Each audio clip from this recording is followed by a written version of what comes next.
And that's going to give more validity to anything I profess to believe. Definitely.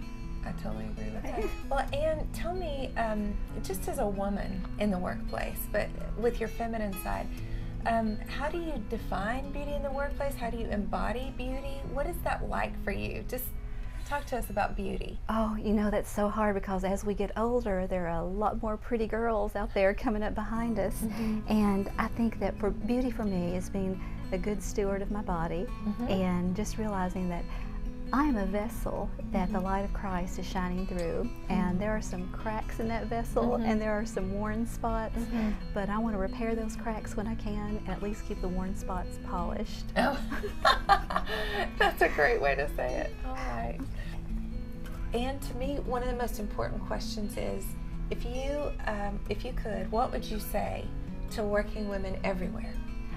Maintain those relationships outside of work. Sometimes it is so hard just to get sucked into our work environment, and then our friends become our co-workers, and we don't need to do that. We need to maintain those other relationships and also set goals annually that just help us grow spiritually and mentally and relationally, and take time for those hobbies, take time for new adventures. Also, try to find, I try to do every week just face-to-face time with a girlfriend, and it may be just a quick cup of coffee, or it may be just dropping in somewhere and just having a quick chat, but try to do that at least weekly if you can, just to maintain those friendships. And also try to surround yourself with women of different ages and circumstances. Oh, I love that. So that you have older women that you are learning from. You're learning from their experiences, you're learning from their wisdom, and then also you're being the older woman to a younger woman who's coming up behind you. That's excellent.